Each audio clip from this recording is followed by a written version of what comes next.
ගෙදර තියෙන සම්පත් පාවිච්චි කරලා ඩෙඩ් පුල් මැෂින් එකක් හදාගන්න හැටි තමයි මේකෙන් කියලා දෙන්නේ යන්නේ. බාල්කයක් වගේ තැනක් බීම් එකක් නැත්නම් සිමෙන්ති බීම් එකක් වගේ තියෙන තැනක් මේකේ මේ වීඩියෝ එකේ පේන ආකාරයට සිමෙන්ති බීම් එකක් තියෙනවා නම් බැරි ලේසි. එහෙම නැත්නම් ඒකටත් තව මොනවා හරි ක්‍රමයක් යොදා ගන්න පුළුවන්.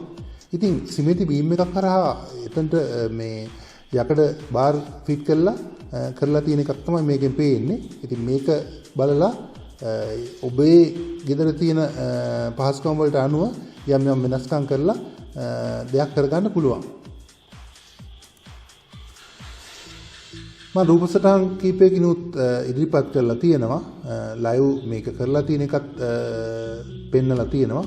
ඉතින් ඒකේ කරලා තියෙන විදිහවල් ආකාරයන් බලා ගන්න පුළුවන්. මේකේ තියෙන මේ කප්පි මිලදී ගන්න පුළුවන්. මේවා ඇත්තටම ගේට් ෆීල් පාවිච්චි කරලා තියෙන්නේ. මේ තංගුස් නූල වෙනුවට නම් කේබල් එකක් පාවිච්චි කරන්න වෙයි. මේක తాවකාලිකව පාවිච්චි කරන එකක්. කේබල් හදා ගන්න පුළුවන්. ඉතින් අනික් ඒවා පැසුම් සහ පැසුම් ඩ්‍රිල් කරලා ඒවට ඇනල්ලලා නට් ඇන්ඩ් බෝල්ට් අල්ලලා කරලා තියෙන්නේ. ටිකක් මේක වීඩියෝ එකක් අදින කරලා ඔයගලන්ට මේ බර යොදා ගන්න එක උනත් වෙනස් කරන්න පුළුවන් විදිහට හදලා තියෙන මේ අවස්ථාව දැක් ගන්න පුළුවන්. මේකෙන් ඇත්තටම අදාළ අවශ්‍යතාවය සපුර ගන්න නම් සෑහෙන තරමට පුළුවන්කමක් ලැබුණා. ඉතින් ඔයගොල්ලෝ try කරලා බලන්න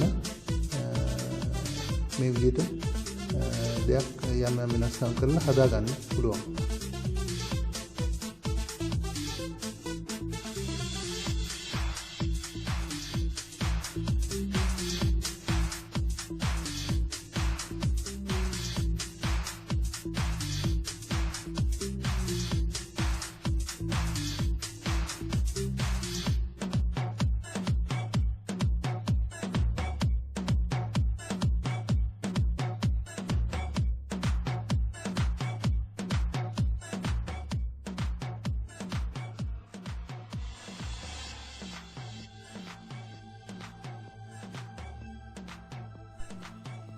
බීම් එකෙන් මේක අල්ලන තැන ස්පේස් එකක් මෙන්න මේ විදිහට තියන්න ඕනේ වීඩියෝ වල පේන විදිහට. මොකද ස්පේස් එකක් තියන්නේ අර බීම් එකට හරියට හයියෙන් අල්ල ගන්න ඕනේ. මොකද බීම් එකේ ගානට මෙතන යකඩ බාරක හැදුවොත් හිර වෙන්නේ නැහැ.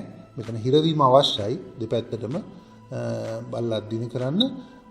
ඒ නිසා මෙතන අඟලක විතර ස්පේස් එකක් තියලා බෙන්න මේ විදිහට එන ඇල්ලුවාම මේක බීම් එකට මේ යකඩ බාරක බදනවා. බදලා අල්ල ගන්නවා.